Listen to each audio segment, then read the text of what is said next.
Bonjour à toutes et à tous et bienvenue dans cette nouvelle rencontre Un endroit où aller, où on prend la direction de la Bretagne. On va à Carnac, on va retrouver Jean-Marie Quéméner pour la deuxième édition du salon Carnac à l'air livre. C'est difficile à dire ça, à l'air livre. Carnac à l'air livre. Livre. Oui, c'est plus facile écrit qu'à dire, oui. Alors, on va rappeler que ça se passe place de la Chapelle. Donc là, vous n'êtes pas place de la Chapelle, vous faites un petit break parce que vu les conditions climatiques, je crois qu'il fait très chaud chez toi. Chez moi, il fait 45. Je suis dans le sud-ouest. En Bretagne, il fait combien? Là, on doit être à un bon 35, mais pour un mi-juin en Bretagne, c'est très inquiétant pour le climat. Oui, c'est très, très inquiétant. Voilà. Bon, alors, deuxième édition. Donc, je vais montrer l'affiche parce qu'elle est très belle. Donc, il n'y a pas de raison qu'on ne la voit pas. Content d'avoir fait cette deuxième édition, finalement.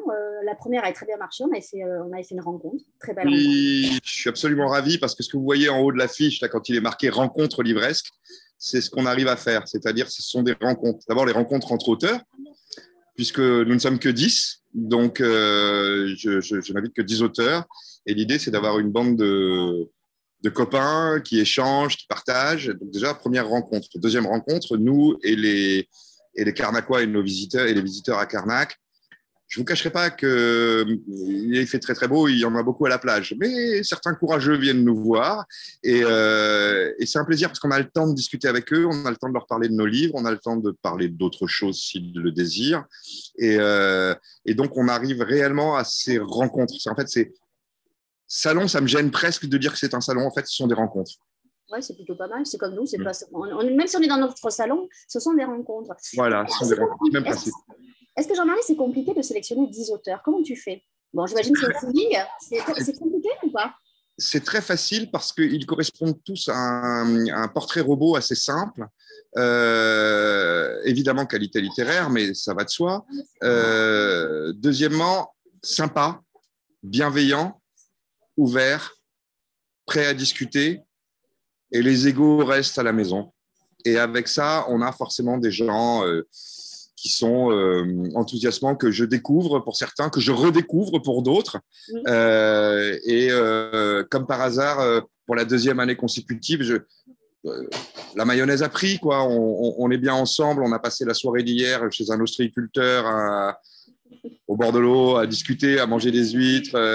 Et tout d'un coup, on a commencé à discuter en groupe, puis les petits groupes se sont formés, puis les petits groupes ont changé. Et moi, j'observais ça d'un peu loin et j'étais un homme heureux parce que ça se passait comme ça doit se passer, quoi.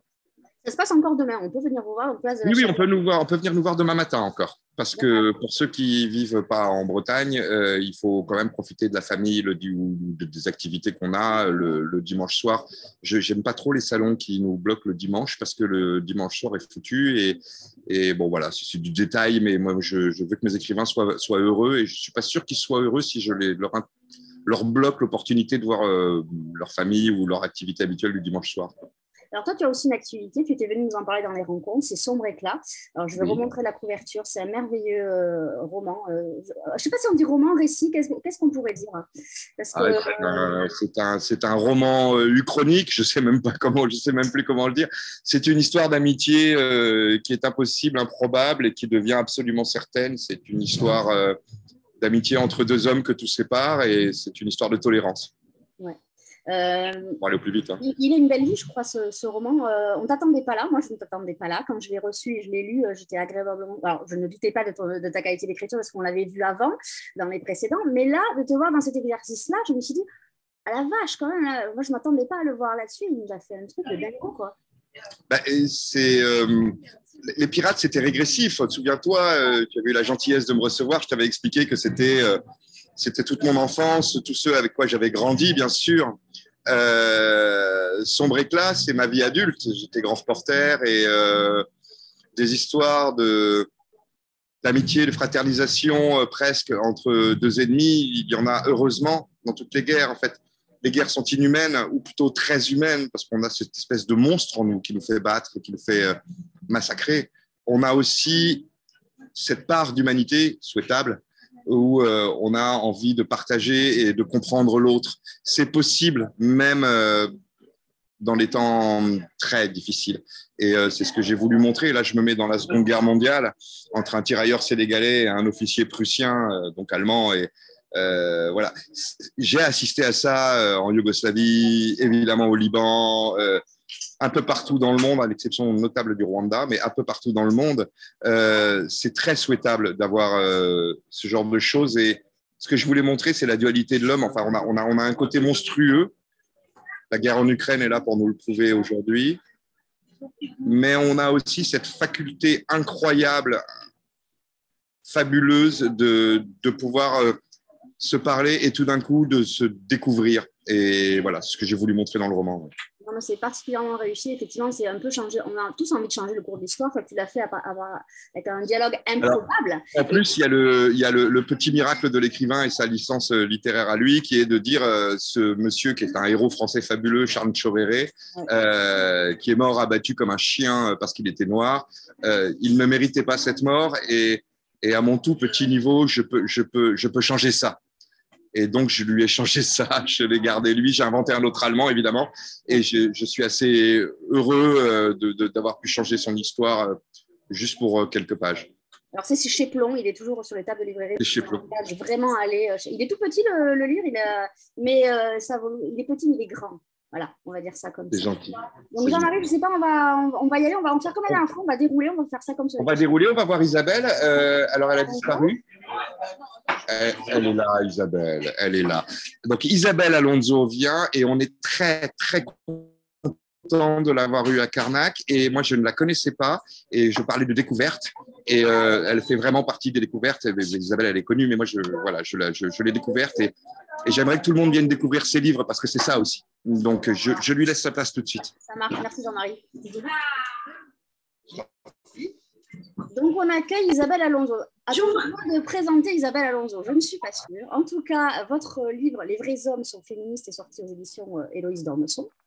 Encore un livre assez fort, qui vous ressemble en fait. Hein, j'ai envie de dire que vous avez un créneau qui est quand même très particulier. On vous connaît. Ouais, un créneau, je ne sais pas si c'est un créneau, c'est un style peut-être, un genre. Oui, vous dites les choses, vous les assumez. Ouais, et je me prends pas trop. En les prenant pas trop au tragique, mais en les disant quand même, quoi. Ouais. Non, mais vous avez raison. Ouais. Ça veut dire quoi, les vrais hommes? Alors, je dirais que les vrais hommes, c'est ceux qui sont à l'aise dans leur virilité. Ceux qui n'ont pas besoin de démontrer sans arrêt qu'ils sont supérieurs, qu'ils ont raison, qu'ils sont plus forts, plus costauds. Ceux qui sont sereins, qui ont réglé cette question. Et ça leur laisse la place d'accepter l'autre pour ce qu'il est, c'est-à-dire juste quelqu'un d'égal. Ils n'ont pas besoin d'écraser pour exister. Si vous voyez ce que je veux dire. Et à partir du moment où ils sont comme ça, c'est nos alliés, ils sont de notre côté et on a beaucoup de choses à faire ensemble qui sont des belles choses. Est-ce que vous pensez qu'ils sont beaucoup plus compliqués que nous, les hommes? Comment? Est-ce que vous pensez qu'ils sont plus compliqués que nous, les hommes? Non, je ne pense pas que qui que ce soit plus compliqué que qui que ce soit. Je pense simplement qu'on vit dans une culture qui est très patriarcale et que donc, eux, ils reçoivent une éducation de dominants, là où nous recevons une éducation de dominés, et que ça dépasse de très loin les individus. On est le produit d'une éducation, presque d'une mise en condition, d'un conditionnement qui induit des comportements stéréotypés. Et je crois que plus on luttera contre ces stéréotypes qui s'appellent le genre, hein, finalement, c'est ça, le sexe, c'est biologique, ça existe et bravo. C'est une super invention. Et puis le genre, c'est un plaquage culturel qu'on a mis par là-dessus et ça, on doit pouvoir s'en passer parce que ça fera du bien à tout le monde, aussi bien aux femmes qu'aux hommes. Je vais quand même montrer la couverture de votre livre. Donc voilà, alors on reconnaît tous vos livres, ils ont une signature visuelle, graphique, je ne sais pas comment on peut dire. C'est vrai que chez Héloïse d'Ormesson, il y a toujours des belles couvertures, mais là, on ne peut pas la rater. Et c'est vrai que souvent, c'est vous qui êtes sur les couvertures avec le petit piment. C'est un piment, hein, c'est ça. Hein. Voilà. Donc le patriarcat, vous au milieu de ce livre. Pourquoi c'était important de le faire maintenant, ce livre-là? En fait, j'avais déjà écrit 5 livres sur la question. Je pensais sincèrement avoir dit ce que j'avais à dire. Je me disais, bon, maintenant, je vais faire autre chose. Et puis il s'est passé quelques trucs que sincèrement, je n'avais pas vu venir. Hein. Ça, je vous dis, la GPA, je n'avais pas vu venir. Le transactivisme. Je ne parle pas des personnes transgenres, parce que ça, c'est quelque chose de parfaitement légitime. Le transactivisme, c'est-à-dire les attaques contre les femmes faites par des transactivistes. Alors là, c'est une grosse attaque contre le féminisme plus que contre les femmes. Et puis il y a aussi l'incroyable accroissement de pornographie, prostitution. Et alors là, c'est une attaque frontale contre les femmes, quoi. Tant qu'il y aura de la prostitution, il ne faudra pas venir me parler d'égalité homme-femme. Oui. Je crois qu'il ne faut Donc, pas voilà. trop vous chercher non plus sur certains... Et comment? Je dis, il ne faut pas trop vous chercher sur certains sujets, vous avez raison. Ah ben, si on me cherche, on me trouve, mais même quand on ne me cherche pas, on me trouve aussi. Mais ce que je voulais dire, c'est que sur tous ces sujets-là, je crois que c'est important d'en parler aux hommes pour leur faire comprendre notre point de vue. Parce que finalement, c'est toujours le point de vue patriarcal qui est distillé. Et on finit par penser qu'il y a une seule vérité. Mais non, il y a aussi notre point de vue. Et c'est important qu'on leur explique parce que personne ne le fait finalement. Si je ne m'en occupe pas, personne ne s'en occupe. Est-ce que vous avez eu des retours d'hommes qui sont venus vous dire, ben voilà, j'ai votre livre et ça a été quoi, plutôt bien accueilli? Ouais, ils ont compris, ils ont appris des choses. Ah ouais, je ne dis pas qu'ils sont majoritaires, hein, mes lecteurs. Mais ceux qui sont mes lecteurs sont vraiment des types formidables, quoi, des alliés sur la plus belle révolution qu'on est en train de réussir à faire. Quoi. Donc, je trouve ça formidable, j'adore. Moi, j'aime bien quand on est dans la coopération plutôt que dans l'hostilité. Oui, c'est vrai. C'est constructif. Et est-ce qu'on pourrait voir votre titre inversé un jour, les vraies femmes sont masculines? Est-ce que ça serait possible, ça? Non. Ben non. Non, parce que ce qu'on définit à l'intérieur d'un système de domination, il n'y a pas de symétrie par définition, puisque tout est basé sur une inégalité, une oppression, voire une violence. Donc non, il n'y a pas de symétrie entre les deux situations. En revanche, ce qu'on peut dire, c'est qu'on est tous des êtres humains et qu'on a beaucoup plus de points communs que de différences. Mais alors vraiment, beaucoup plus. Hein. Je crois que sur un truc ADN, le chromosome sexuel, c'est 1 sur 23 paires. Donc c'est très, très minoritaire. Donc, est-ce qu'on vous... Alors là, on dit c'est un récit, c'est un documentaire, on pourrait le... Oui, c'est un essai, on va dire que c'est un essai, on va dire. Pas très universitaire, mais un essai. Oui, on apprend plein de choses. Moi, j'ai appris plein de choses. Je trouvais ça très intéressant. Est-ce qu'on va vous revoir dans la fiction bientôt? Ah oui. Oui. Ah bah oui. Et même, je pense même qu'on va me revoir que là-dedans. Ça, j'ai encore un truc que je suis en train de finir. J'en parle pas encore, mais ça va. J'ai presque fini, donc ça va être imminent. Mais après, ça va être roman. J'en ai 3 en tête déjà.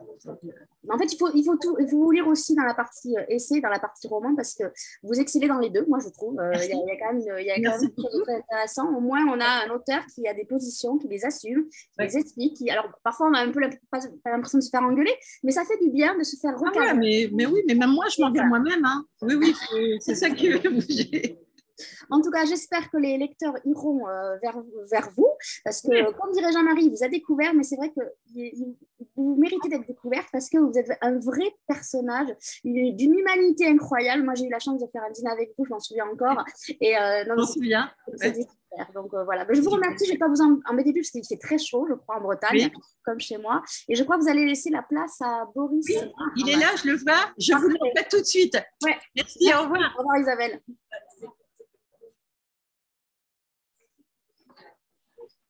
Bonsoir Nathalie. Bonjour Boris. Alors, votre livre s'appelle Appelez-moi César. Il est paru aux éditions Plomb. C'est votre deuxième roman. J'ai envie de dire, mais quel deuxième roman? Alors, on va le montrer tout de suite comme ça, que je ne me trompe pas, c'est mieux. Voilà. En plus, il y a une très belle couverture. Hein. Très belle, oui. Très inspirante. Ben, ouais. Déjà, le titre interpelle. Et la couverture, on ne sait pas trop sur quoi on va tomber. On se dit, est-ce que c'est un roman historique? Parce que César, forcément, il y a une petite connotation. Et puis finalement, pas du tout. Vous nous amenez dans les années 90, 94 plus exactement, si je me souviens bien. Et est-ce que vous pouvez me pitcher en une minute votre roman? Oui, alors moi je suis parti d'une expérience que j'ai vécue l'été 94, donc je suis parti marcher aussi dans un groupe d'adolescents et puis on s'est retrouvés à un moment donné perdus dans la montagne en soirée. On avait lâché les monos suite à une fronde et en fait on a eu la bonne idée à un moment donné de vouloir aller descendre tout droit et on s'est retrouvés au bord d'un ravin et là à ce moment-là j'ai senti, j'avais 15 ans, que je sortais de ma réalité complètement réconfortante et que je basculais dans quelque chose qui ressemblait à la fiction et partant de ces expériences, voilà, j'ai voulu écrire ce roman et donc mon roman débute par une fin, un épilogue. Donc on retrouve ces jeunes garçons là, enfin, on a basculé dans la fiction cette fois-ci. Au petit matin, les gendarmes les retrouvent, il en manque un et celui qui manque serait tombé dans un ravin. Donc on part de ça et on pourrait penser à un simple accident, à un fait divers tragique, sauf que voilà, 25 ans plus tard, mon narrateur Étienne revient donc sur cette expérience. Il a besoin d'écrire la vérité, mais c'est une vérité qui a plusieurs visages. C'est pour ça qu'il va vouloir reconstituer justement tout le récit de ce groupe. Et il a aussi besoin de reprendre sa place, comme il le dit. Et donc, il va nous raconter en effet tout son parcours initiatique au sein de ce groupe, toutes ses expériences adolescentes, et puis en même temps, sa position au sein du groupe, les jeux de pouvoir qu'ils avaient entre eux. Et on va découvrir en effet que tout a commencé par des bêtises, par des jeux qui permettaient de revendiquer ce titre de César. Et au fur et à mesure, on a basculé dans une spirale tragique. Il était facile à écrire, ce roman. Il vous a emmené dans des retranchements particuliers. Alors, je l'ai écrit en une année, mais je fais beaucoup de choses à côté. Il n'a pas été difficile, il a été, au contraire, il m'a beaucoup inspiré. Il a été dans sa forme beaucoup plus longue au départ, et puis ensuite, je l'ai retravaillé pour le condenser. Ça a réveillé beaucoup de choses, en fait. C'est des années qui m'ont beaucoup inspiré. C'est des années extrêmement riches d'un point de vue culturel et puis d'un point de vue personnel. Donc, voilà, j'ai émis beaucoup de moi, beaucoup de choses aussi que j'ai pu observer, voilà. Et puis bien sûr, il y a aussi beaucoup de fiction derrière. Hein. C'est pas un roman du tout. Oui. Voilà. Ouais, alors, vous êtes professeur de lettres modernes, je crois, bien renseigné. Alors, Étienne, votre narrateur, il a ce besoin d'écrire, justement, de dire la vérité. Est-ce que il y a un rapport avec le professeur de français dans tout ce qui est de s'exprimer par l'écrit? Est-ce qu'il y avait ça ou pas derrière aussi un peu? Oui. Après, je suis reparti aussi d'une tradition littéraire du récit qui justement est enclenché par un besoin d'écrire, de se confier. Pour Étienne, c'est avant tout un défi, hein, puisque Appelez-moi César, c'est ces défis qu'on relève au sein du groupe adolescent pour s'emparer de ce titre, justement. Mais c'est aussi un défi pour mon narrateur adulte qui lui, veut reconstituer justement toute cette vérité et reprendre d'une certaine manière sa place. Et donc, le défi ultime pour lui, c'est d'une certaine manière de s'emparer de ce titre-là. Et voilà, donc l'écriture, c'est sûr, est extrêmement importante pour lui. Elle est extrêmement importante pour moi, puisque c'est un moyen d'exprimer des choses. C'est aussi justement, moi j'aime beaucoup l'écriture pour le temps lent qu'elle offre, en fait, le temps de la construction, de l'expression justement mûrement choisie. Et voilà, donc là-dessus, il y a peut-être des proximités. Alors, c'est vrai qu'au début, on a ce prologue où on sait tout de suite ce qui s'est passé, voilà, on ne va pas dire quoi. Et après, vous nous emmenez quand même là où on ne s'attend pas. En fait, on s'attend à d'autres choses. Est-ce que vous êtes amusé justement à se dire, je vais faire un jeu de pige, je vais mener en bateau les lecteurs pour qu'ils se perdent un petit peu, et puis finalement, on se dit, ah ben ouais, non, c'est pas du tout ça. Oui, non, c'est ce qui me plaît dans les constructions de récits, justement, c'est d'essayer de surprendre, c'est essayer d'attirer un petit peu l'attention du lecteur, l'emmener sur une piste et puis complexifier, parce que ce qui m'intéresse, c'est d'avoir justement un monde et des personnages qui soient plus complexes. En fait, c'est jamais, ce que j'aime pas, c'est offrir une seule lecture, tomber dans l'évidence. Et donc, ce qui m'intéresse, mes personnages sont assez complexes dans ce roman et ils ont en effet différentes facettes. Et ce qui m'a intéressé, c'est que le roman lui-même, justement, ait comme ça différentes facettes, avec ce jeu de construction et de surprise, oui. Et ce qui m'a intéressé, c'est vraiment réussi, parce que moi, je ne vous connaissais pas, je ne vous avais jamais lu, donc ça a été une découverte et une agréable surprise. En plus, vous avez une écriture qui est assez fluide, assez... Non, vous nous prenez par la main et on y va, quoi. On n'a pas peur. Et finalement, on se dit, mais est-ce qu'on a raison d'aller avec lui? On se pose des questions. En tout cas, voilà, moi, j'ai beaucoup aimé cette lecture. J'espère que nos amis, ces spectateurs qui nous regardent, iront en librairie. Donc, ça s'appelle Appelez-moi César et c'est aux éditions Plomb. Alors, je crois que maintenant, on va recevoir, c'est Mélanie Taquet, si elle est à côté de vous, c'est ça? Oui, elle est juste à côté de moi. Merci beaucoup. Merci beaucoup, Nathalie. Bonne soirée. Au revoir. Merci. Au revoir. Au revoir. Et me voilà. Bonjour Mélanie. Alors, bonjour Nathalie. Mélanie Taquet qui a sorti un livre qui s'appelle Réponds-moi. Alors, il est en format poche, c'est ça, aux éditions Erol. Je vais le montrer tout de suite, comme ça on va l'identifier. Il est tout bleu, il y a des petits avions en papier, pas des oiseaux du tout. Ça, c'est la chaleur. Hein. Je crois que vous aussi, il fait très chaud. Alors, que se passe-t-il dans ce roman? Est-ce qu'on peut dire que c'est un roman épistolaire 2.0? On peut, c'est comme ça que je le présente aussi. Ouais, c'est par mail. J'ai choisi le format mail parce que Je trouvais intéressant d'avoir le côté lettres. Moi, j'ai adoré lire des romans épistolaires. Et donc, dans le mail, on peut dérouler une pensée, une émotion, une scène. Et en même temps, parfois, on est presque dans un échange comme par SMS, quoi. Qu'est-ce que tu fais? Ben, j'arrive, voilà. Donc, j'aimais bien cette dualité de possibilités avec ce format-là. Et puis, ça résonne, je pense, pas mal avec notre génération qui a vu Internet se développer, les emails s'échanger. Et en fait, je me rends compte autour des lecteurs que c'est une histoire qui parle beaucoup aux gens parce que beaucoup viennent en me disant moi, ma correspondante allemande, voilà, on s'écrit depuis 20 ans, on se montre les photos des enfants, on a toujours gardé contact. Enfin voilà, je trouve que c'est assez contemporain et actuel. Ouais. Alors, vos protagonistes ou héros, je ne sais pas comment on peut dire, c'est Florence et Nicolas. Donc, ils ont vécu. Je vais le pitcher pour vous, vous allez dire si je me trompe ou pas. C'est gentil, je préfère quand c'est quelqu'un d'autre qui le fait. Voilà, c'est ça, j'ai bien senti le truc. Donc, ils ont eu une belle histoire d'amour, ils se sont séparés, puis ils se retrouvent après un laps de temps, et c'est là qu'ils commencent à s'écrire. Donc, est-ce que vous avez voulu traiter l'ambivalence entre l'amour et l'amitié? C'était quoi le but ultime de ce roman? En fait, voilà, donc le roman s'ouvre avec le premier email échangé, donc quand ils se retrouvent 10 ans après qu'elle soit partie, parce qu'en fait, c'était ça un peu mon idée de base, c'était que cette histoire, elle n'a pas été au bout. Elle est partie soudainement, ne lui donne pas d'explication. Donc c'est une histoire qui est restée en suspens. Ils ont refait leur vie un petit peu chacun de leur côté.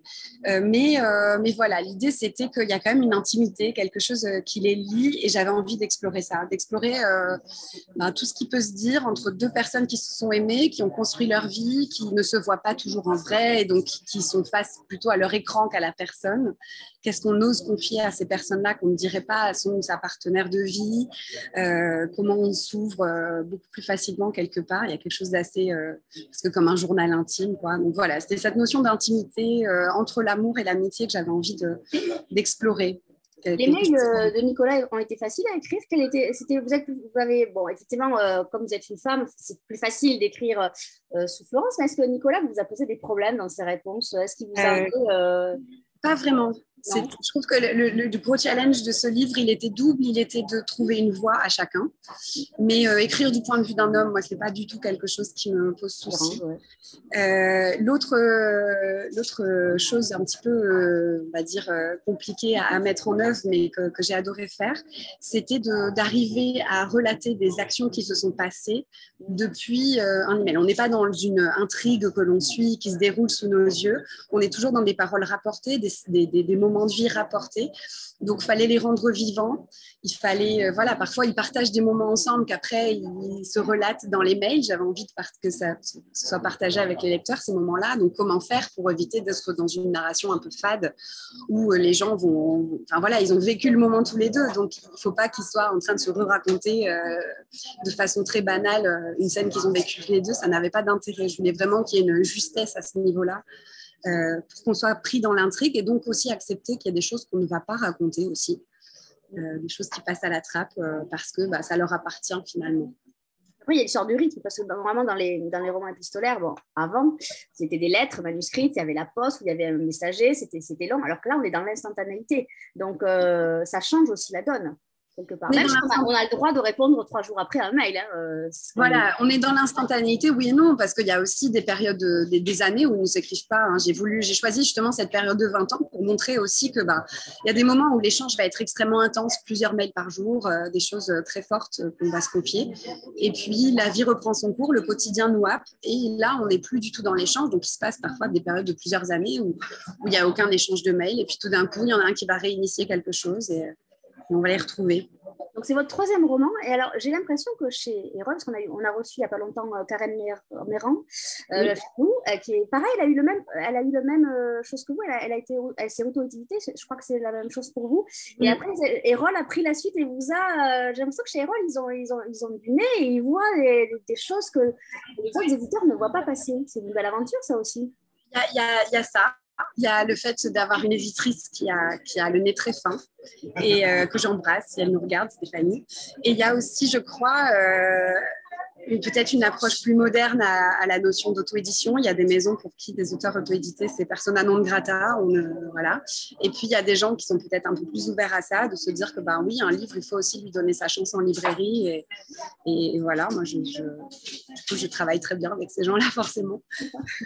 C'est Stéphanie Ricordel, hein, votre éditrice. Tout à fait, voilà. Elle me regarde parce que c'est un amour d'éditrice. Voilà. Elle est beaucoup aimée. Je crois qu'elle vous apporte beaucoup à toutes les autrices qui sont passées dans les rencontres. La chance d'avoir Stéphanie nous ont dit la même chose. Voilà, les retours sont assez unanimes. Moi aussi, j'échange beaucoup avec mes collègues des rôles et les retours sont à peu près. Et ce titre, Réponds-moi, il était évident? Oui. Moi, j'ai beaucoup de mal à donner des titres à mes romans quand ils sont en phase d'écriture. Mais celui-là, il était assez évident. J'aimais bien ce Réponds-moi, c'est une demande, c'est un cri, c'est une attente, un cri du cœur. Et je trouvais ça assez. Ça collait bien au roman. Donc, c'est un des seuls titres que j'ai trouvé dès le départ, dès l'écriture. Donc, je n'ai pas eu à réfléchir, à cogiter pendant des semaines, justement, avec Stéphanie, à me dire comment on va l'appeler. Il est sorti en février, donc ça veut dire que là, vous êtes en train d'écrire un prochain ou plusieurs. Malheureusement, j'ai encore beaucoup trop d'histoires à sortir de ma tête et j'ai pas assez le temps, mais le temps, je vais le prendre là. Je vais le prendre et j'ai vraiment envie parfois d'autres aspirations que le genre littéraire dans lequel je suis aussi. J'ai besoin en tant qu'autrice de grandir, d'explorer des choses nouvelles. J'ai pas envie de faire l'affront à mes lecteurs ou mes lectrices, de réécrire 100 fois la même histoire. Donc voilà, j'ai exploré, j'ai pris le temps aussi parce que j'ai pas eu de nouveautés qui soient sorties cette année. Mais je prends le temps d'explorer et d'écrire, mais j'aimerais vraiment finaliser quelque chose avant la fin 2022. J'ai envie de dire pas malheureusement, heureusement que vous avez encore plein de choses à nous raconter. Vous avez dit malheureusement, j'ai des choses, mais non, heureusement, nous, lecteurs, on sait qu'on va avoir de la matière derrière, donc c'est merveilleux. Donc, amis lecteurs, allez en librairie et en format poche, donc ça, c'est pratique aussi pour amener sur la plage. Donc, si vous êtes à Carnac, allez d'abord voir Mélanie sur le stand Place de la Chapelle, donc ça s'appelle Morpa. On est très sympa, il y a une bonne ambiance et on vous attend avec plaisir. Et je rappelle que les auteurs ne mordent pas, vous pouvez aller les voir, donc il n'y a pas de souci. Donc, même parfois, on est sympa. Voilà. Est-ce que c'est Azouz qui va prendre votre place, c'est ça? Est-ce qu'il est dans les oui, mais il n'est pas là, donc on va meubler. Je ne sais pas, vous m'envoyez quelqu'un. Si, j'ai vu, il est derrière moi, il est avec Jean-Marie. Je vous laisse. Merci beaucoup, Nathalie. Merci à tout le monde qui suit. Bonne fin de salon. Merci.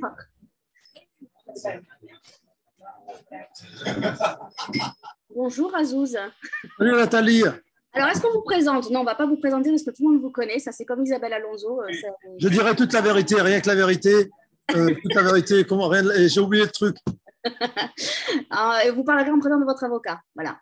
Donc, votre livre s'appelle Les Français ont encore leur mot à dire. Il est sorti chez Plomb. Je vais le montrer. Je vais montrer la couverture.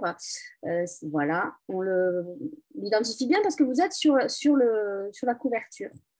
Est-ce que vous pensez vraiment que les Français ont encore leur mot à dire? Oui, la preuve, ils ont renvoyé tous les méchants là, qui prenaient leur théorie ridicule du grand remplacement. Ils les ont renvoyés aux oubliettes. Ça, c'est important de se rendre compte que tout le monde n'a pas marché, que 7% seulement de la population française électorale a cru en la possibilité d'avoir le journaliste de CNews, là, président de la République française. Il s'y croyait, le type, alors que notre devise, c'est liberté, égalité, fraternité, pas remigration. Et je suis un peu, pendant 3 mois, j'ai vécu beaucoup douloureusement ce séisme médiatique. Tous les jours, on nous bassinait, tous les jours avec cette histoire. Et je me suis dit, les journalistes, une partie des journalistes sont complices de cette idéologie ravageuse qui va faire des désastres dans le corps social français. Puis finalement, non, même dans son fief à Saint-Tropez, il a été lamentablement battu et donc il ne vaut rien du tout et il va retourner dans ses pénates tranquille et laisser les Français qui ont encore leur mot à dire continuer à poursuivre la construction de ce grand pays. Il est beau votre titre. Bon, il est simple, mais il est beau. Je trouve qu'il est assez beau et il veut dire est-ce que demain vous allez aller voter ou vous restez à Carnac? Moi, j'ai fait une procuration, bien sûr. Ah, c'est bien, vous me rassurez. En aucun cas, je me serais empêché de participer à ce vote et de voter pour Mélenchon.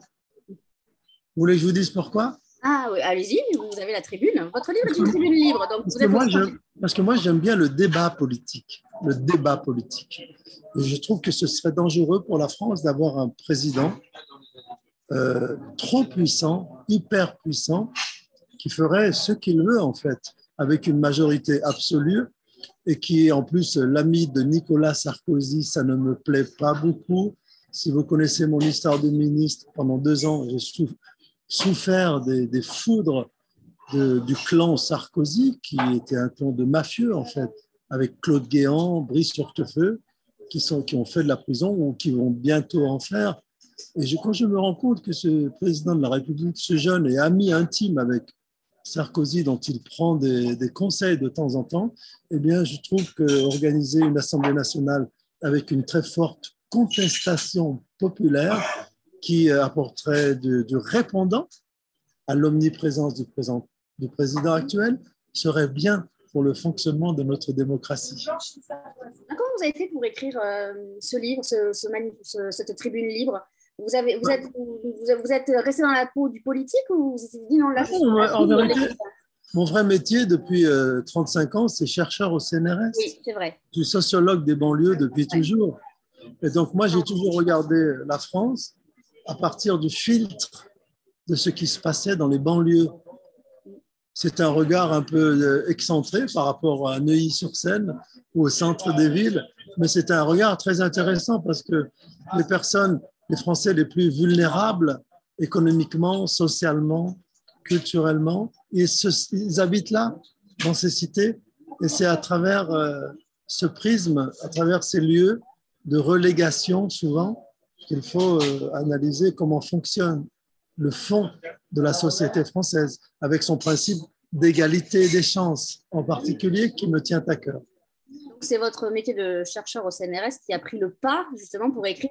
Vous êtes allé les interroger, vous êtes allé les voir, vous avez dit... Alors, vous êtes au dialogue, bien sûr, voilà. Tout ce que j'écris, c'est le fruit d'une réflexion de plus d'un quart de siècle. Et là, je regardais ces banlieues et ce qui s'y passe. Dans les banlieues où j'habite à Lyon, Vaux-en-Velin, Vénissieux, il y a 80 à 90% d'abstention. Et demain, ce sera pareil. Les gens n'en ont rien à faire de la politique. Ils n'y croient pas du tout. Et ce qui se passe là, eh bien, c'est un reflet de ce qui se passe un peu partout dans la société française. Et cette dégradation absolument permanente de la participation aux élections présidentielles, législatives, régionales, montre à quel point le discrédit jeté contre les politiques est grand aujourd'hui. Donc, ce qui nous menace, c'est une explosion du fonctionnement démocratique de notre pays. Voilà pourquoi, moi, plutôt que d'apporter des réponses concrètes, j'aime bien proposer des analyses. Comme dans cet essai, les Français ont encore leur mot à dire. Vous avez mis combien de temps pour le constituer, ce livre? Pour écrire, 1 an. Il faut 1 an. Mais en même temps, pour respirer, pour pouvoir m'apporter un petit peu de légèreté dans ma vie, j'aime bien écrire des romans aussi. On va vous revoir dans les romans bientôt ou pas? Ouais, des romans pour adultes, des romans pour la jeunesse aussi, parce que chaque jour, chaque semaine, depuis 35 ans, je vais à la rencontre des lycéens et des collégiens dans toute la France. Et je trouve que c'est un devoir pour tous les écrivains d'aller à la rencontre de ces élèves pour faire la promotion de la lecture, qui est un élément très important de développement culturel de la personne, mais aussi pour se tenir au courant, les écrivains, de ce qui avance et ce qui recule dans le milieu de l'éducation nationale, dans ces cités en difficulté. Ce que j'ai envie de dire, c'est que les lycéens ou les collégiens que vous allez voir, ils sont sans filtre. Donc, du coup, je pense que ça apporte beaucoup aux écrivains d'avoir des questions qui ne sont pas des questions de journalistes, des questions de libraires. Il y a des questions, ils y vont, quoi. C'est ça qui est intéressant. C'est un privilège pour nous écrivains d'aller à la rencontre de ces élèves. C'est un privilège. On va dans des institutions comme les collèges où il y a des millions de jeunes, des millions de lecteurs, et leur apporter un regard extérieur comme celui que nous portons.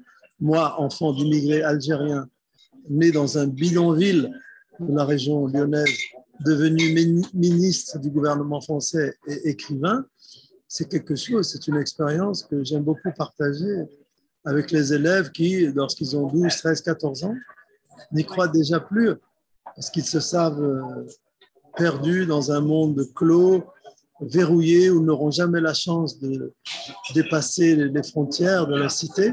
C'est mon devoir de leur dire que quand on a 12 ans, 13 ans, tout est possible et rien n'est fermé. Mais le monde dans lequel on vit voudrait bien faire en sorte que tous ces jeunes-là, beaucoup de ces jeunes, considèrent que leur place est dans les cités et qu'ils y restent. Eh bien non, moi je leur dis à ces jeunes, faites de la politique, allez voter, soyez député, soyez ministre, soyez président de la République, comme Barack Obama le devint un jour en 2008 aux États-Unis d'Amérique. En tout cas, ils ont de la chance de vous avoir dans leur lycée, dans leur collège. Donc, amis spectateurs, allez en librairie, allez chercher. Les Français ont encore leur mot à dire. C'est sorti aux éditions Plomb, c'est sorti au mois de mars. Il est encore sur les tables de librairie. Donc, allez-y et découvrez l'écriture. Vive la Bretagne, vive la France, vive la République. Et vive Carnac. Alors, est-ce qu'Anaïd Demir est à côté de vous? Est-ce que vous pouvez Non, mais je vais la chercher. Allez, Kenavo. À bientôt, merci beaucoup. Ouais. Alors, je vais peut-être meubler en attendant que Anaïd Demir qui va arriver pour son livre qui s'appelle Maison Mère, qui est sorti le 24 février 2022 aux éditions Plomb. Là, voilà. Bonjour Anaïd. Hello. Donc, j'ai donné le titre de votre livre, maintenant je vais le montrer. Donc, ça s'appelle Maison Mère. C'est sorti aux éditions Plomb. C'est votre troisième roman. Un roman qui nous amène dans les années 80. Là, tous les auteurs qu'on a, ils nous amènent soit dans les années 90, soit dans les années 80. Finalement, on se rend compte que ces années 80 et 90 sont très riches pour nous et un vivier pour les auteurs de plus en plus. Est-ce que ce roman est très fort? Donc, c'est un retour à la maison, on va dire, c'est un peu comme ça. C'est ça, c'est le retour à la matrice, même, on peut dire. Voilà.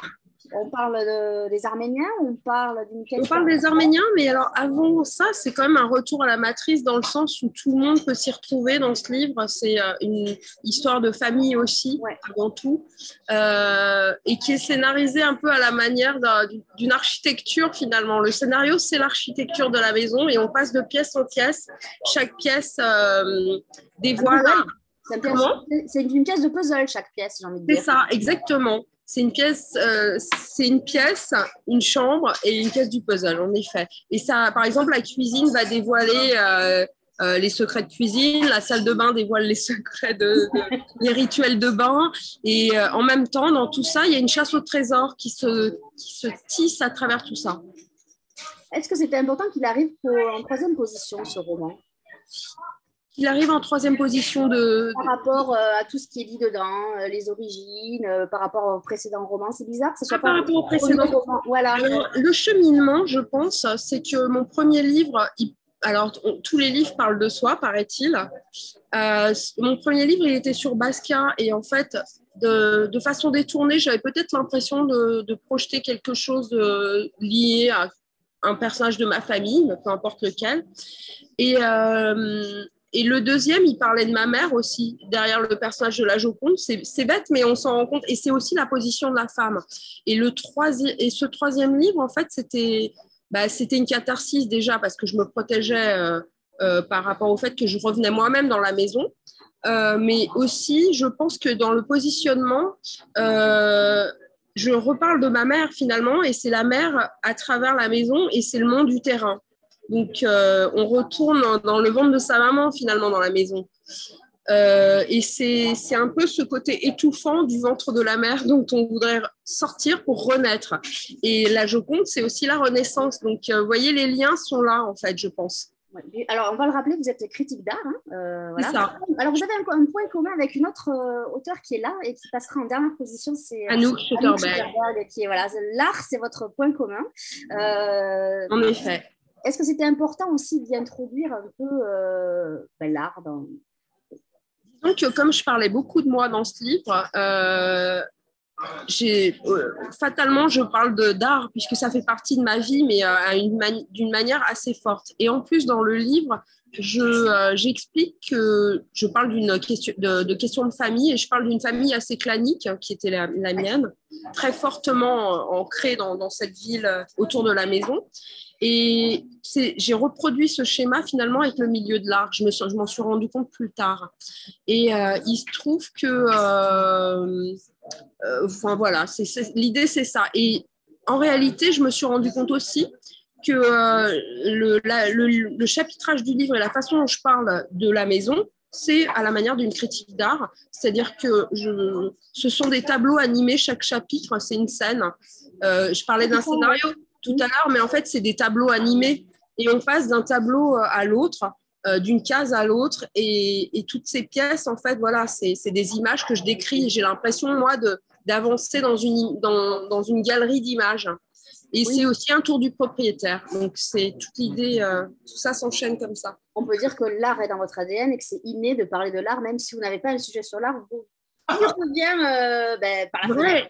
Mais en plus, j'explique dans le livre que ma famille m'a menée à toute cette façon artistique de voir les choses.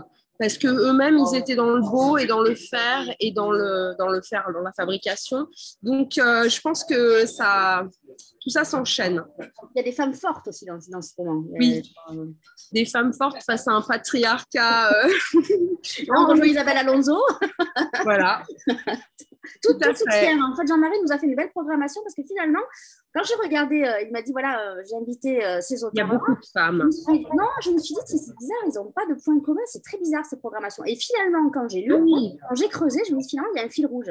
Ils sont tous reliés par quelque chose.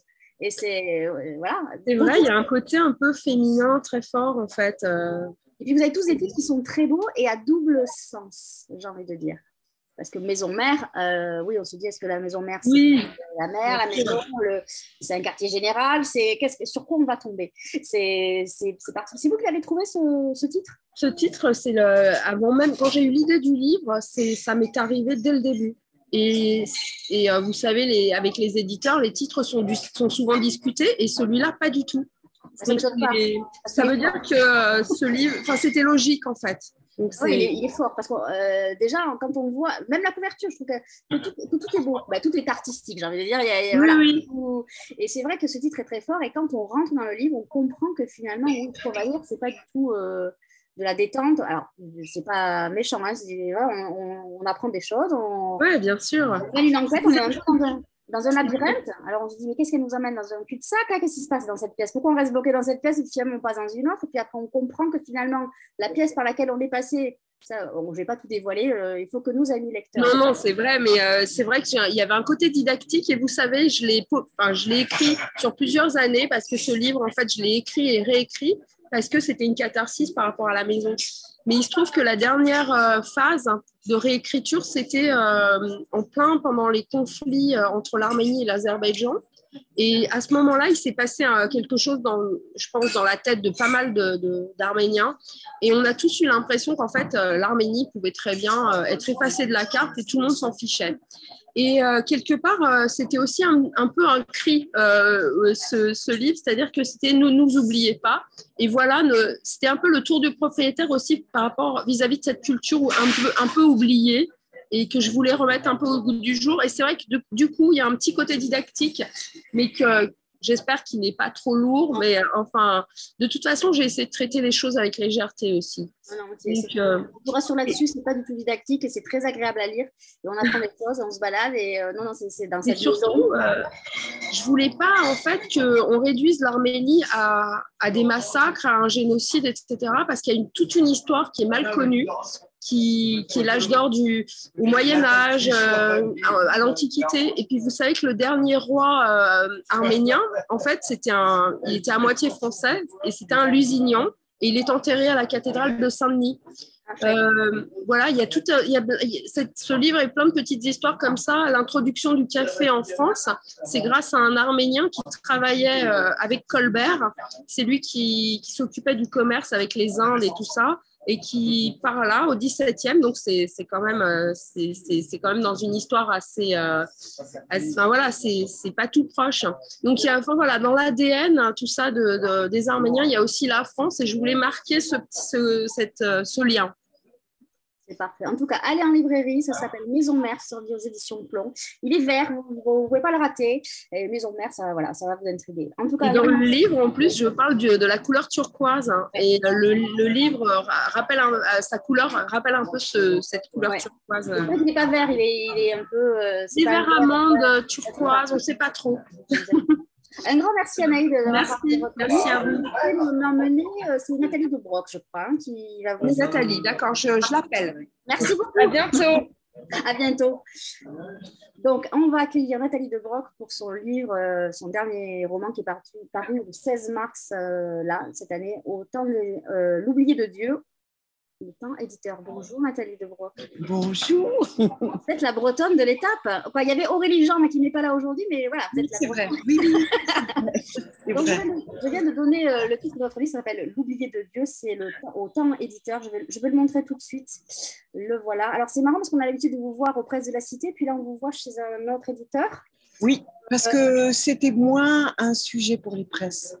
Ouais. Les presses, parce que là, je suis partie de la Bretagne, hein, et je pars de Normandie à l'Angleterre quand même. Oui, c'est vrai. Donc, voilà, c'est ce qui explique cela. Voilà. Là, vous nous avez fait un roman avec 4 femmes, 4 époques différentes, Oui. mais qui a quand même un lien qui est Thomas Becket. Alors, qui est Thomas Becket? C'est l'archevêque de Canterbury qui a été assassiné. Donc, je n'en dis pas plus, sauf si vous voulez en dire plus, mais ça sera vous qui le direz, pas moi.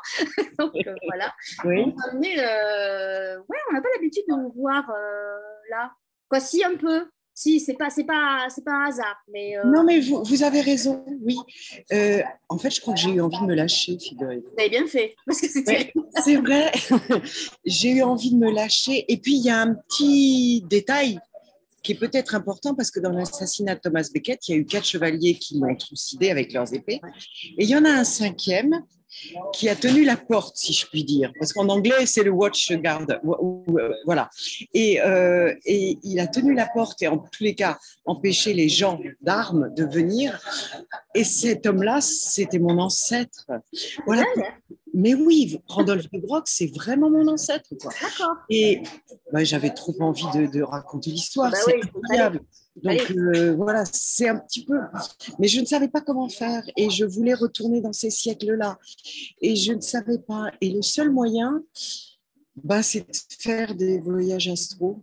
Et donc, mon héroïne principale part dans le XIIe siècle et je me suis beaucoup amusée. Oui, et nous aussi. Hein. C'est vrai que c'est bien. C'est vrai. Pourquoi le prix pour les femmes? Pourquoi prendre 4 femmes et pas 2 hommes et 2 femmes? Pourquoi 4 femmes? Parce que d'abord, j'avais envie qu'elles se ressemblent et puis que je sais moins, je crois que j'ai écrit déjà sur les hommes, mais pas beaucoup, je sais moins faire parler les hommes. Et puis, c'était important qu'il y ait cette unité quand même de ce fil conducteur. C'était, voilà, je l'ai senti vraiment comme une évidence. En même temps, il y a un homme, l'archevêque a été canonisé quand même, il ne faut pas l'oublier, cet homme, il est assez connu. Oui, mais vous avez vu, oui, voilà, j'ai m'interrogé. Et puis il y a Randolph quand même, mon oublié de Dieu, hein, c'est quand même l'homme principal. Et il y a le père de mon héroïne. Il n'y a pas que des femmes, on est d'accord. Il y a quand même beaucoup d'hommes. Mais elles sont les points d'ancrage dans chacun des siècles. Voilà. Ça a été facile de faire ces allers-retours là, dans les 4 époques? Alors, pour passer dans les siècles passés, j'ai mis 2 mois à trouver le truc. Ça, on ne dévoile pas trop si on le dit maintenant, parce que mon héroïne devient, en faisant ses voyages astro, elle devient une luciole. Parce que je voulais... Mais j'ai mis 2 mois pour trouver l'idée de la luciole. 2 mois. Ah ouais, quand même. Parce mais c'est bien, hein? Oui. Et après, ça tient, hein. Ça tient vite, hein. Oui. Et mais je ne trouvais pas, je voulais qu'elle soit observatrice, qu'elle puisse voir tout, qu'elle puisse soit surtout pas incarnée. Parce que là, sinon, c'était problématique. J'avais pas envie qu'elle ait tous les ennuis d'une personne dans ces siècles-là. Et papillon, c'était moins possible, ça se voit trop. Une luciole, c'était pas mal. Ouais, c'est bien. Donc, en fait, on peut dire que ce roman, c'est une parenthèse dans votre biographie, comment on peut dire. Ah oui, vous allez repartir, mais est-ce que je suis pas très sûre d'avoir envie de la refermer tout de suite, la parenthèse. Ouais, parce que Je la clôturerais bien, la parenthèse, vous voyez. Ouais, ça parce que j'ai adoré ça. Et puis, le fait de passer dans les siècles, moi, bon, l'histoire, c'est vraiment ma passion et je trouve que c'est un super moyen. Et puis, je me suis dit, mais pourquoi elle ne résoudrait pas d'autres énigmes comme ça, la petite Luciole, ça serait tout à fait faisable. Voilà. Non, c'est très bien. Donc là, on va être un peu pris par le temps. Il ne faut pas que j'oublie, il y en a encore une à passer. Donc, en tout cas, allez en librairie. Ça s'appelle L'oublié de Dieu. La couverture est sublime. C'est le temps éditeur. Et allez surtout à Carnac, que vous avez encore demain matin pour aller voir Nathalie Debroc pour vous faire signer votre livre. Donc, amis bretons, allez-y. Voilà. Merci beaucoup, Nathalie. Est-ce que vous pouvez m'envoyer Anouk Berg? Merci. Alors là, on va finir, j'ai envie de pas dire en beauté, mais dans le noir. Bonjour Anouk, moi je suis ravie. Bonjour Nathalie, ravie de vous avoir. Moi j'ai fait une petite parenthèse dans ma lecture de rentrée littéraire qui était votre livre précédent. Et là j'ai passé j'ai jubilé et là je me dis qu'on va finir, j'étais en train de dire on va finir en beauté ou dans le noir, je ne sais pas pourquoi. Je vais vous montrer le livre, ça s'appelle Bestial, c'est sorti en mai aux éditions et alors là je pense que celui-là ça va bientôt on va bientôt tous en parler parce que vous nous emmenez alors là, vous nous emmenez aussi dans les années 90. Ce que tu disais tout à l'heure, c'était que les années 80 et les années 90, les auteurs en ce moment, ils sont à fond. On va retrouver votre précédent commissaire, mais je vais vous laisser peut-être le pitcher, si vous arrivez à le pitcher en 1 minute. Sans trop dévoiler, ça va être compliqué, non? Je ne vous ai pas très bien entendu, excusez-moi. Est-ce que vous pouvez me pitcher votre roman, votre thriller, en 1 minute? Le premier? Non, celui-ci, Bestial. Bestial, Cold Case, même duo de flic que pour Jeu de peau. On est en 2007. 5 jeunes filles disparaissent instantanément en pleine rue parisienne alors qu'elles sont accompagnées par leurs parents et leur famille. La mère tourne la tête, l'enfant disparaît, la jeune adolescente. Il y a un premier commandant qui est sur l'affaire et en fait, on arrive à un cul-de-sac qui n'aboutit à rien. Le premier commandant part à la retraite et donc on est à nouveau en 2019, 13 ans plus tard, même modus operandi, même périmètre d'action. 5 jeunes filles disparaissent en l'espace de 5 mois.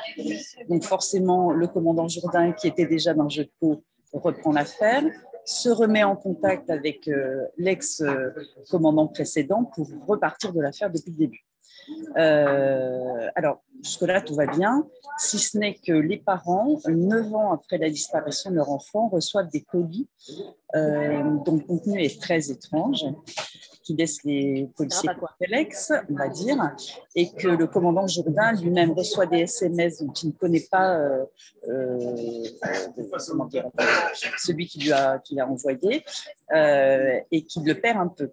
On est dans un espèce de néo-pressé, enfin c'est ce que j'ai lu, j'ai pas mal de chroniques qui commencent à émerger et qui me font très plaisir. On est dans l'action, c'est quelque chose, moi j'aime bien les chapitres vifs, une écriture acérée, et donc on va partir encore une fois découvrir, on part en Albanie, Grèce, etc., parce qu'on va retrouver, suite à la découverte d'un corps, suite à une autopsie, des éléments concordants qui amènent dans ce périmètre géographique. Donc, qu'est-il arrivé à ces jeunes filles? On remonte, et en fait, il y a une urgence, une véritable urgence, puisque il y a 13 ans, il y a quand même 5 jeunes filles qui ont disparu, dont on n'a aucune trace. On ne sait pas si elles sont vivantes, si elles sont mortes. Et puis surtout, voilà, 13 ans plus tard, la même chose se répète, et donc il y a une urgence à retrouver ces jeunes filles. Alors, 13 ans plus tard, on a un peu plus de méthodes, on a plus de police scientifique, on est un peu plus armé pour ça, ce qui permet de... Voilà. Mais pour le coup, il est temps d'arriver... pour aller les délivrer ou pas, je ne veux pas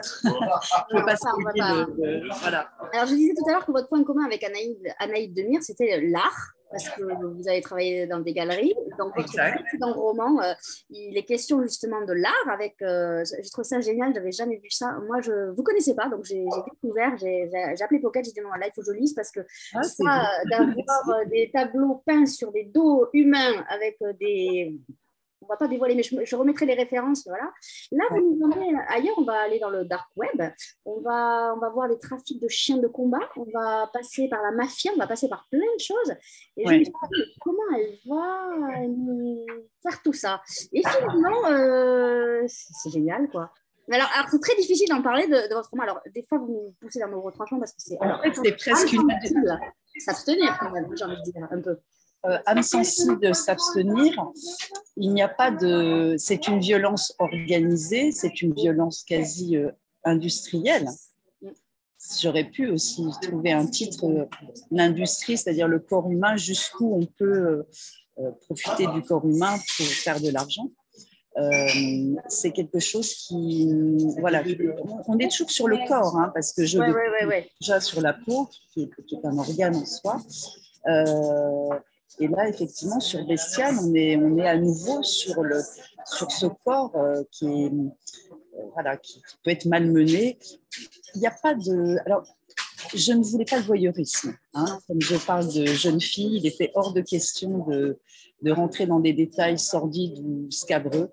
Ça, c'était... Moi-même, maman de 2 enfants, c'était hors de question. En revanche, on laisse imaginer ce qui peut leur arriver.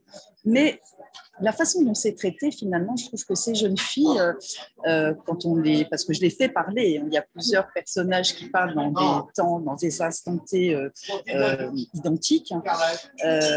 Finalement, elles sont assez fortes. Elles sont ensemble, elles sont... et elles... Voilà, je trouve que finalement, il y a de la force derrière tout ça. Il y a de la force derrière toute cette bestialité, en fait.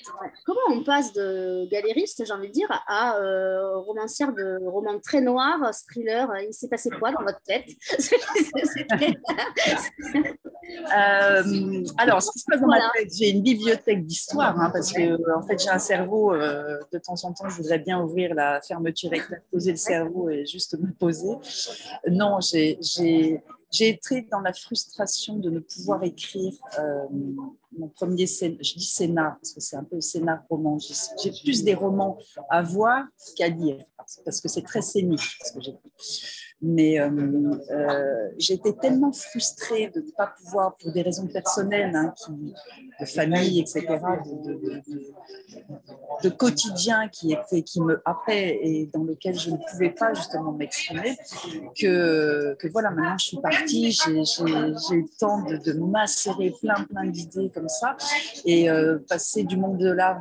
J'y ai travaillé, mais pas si longtemps que ça. Maintenant, je travaille beaucoup. J'ai toujours rédigé, hein, je rédige pour des entreprises, etc. Donc la sémantique, la grammaire, je connais un peu. Mais j'ai beaucoup d'imagination, c'est vrai. Ouais.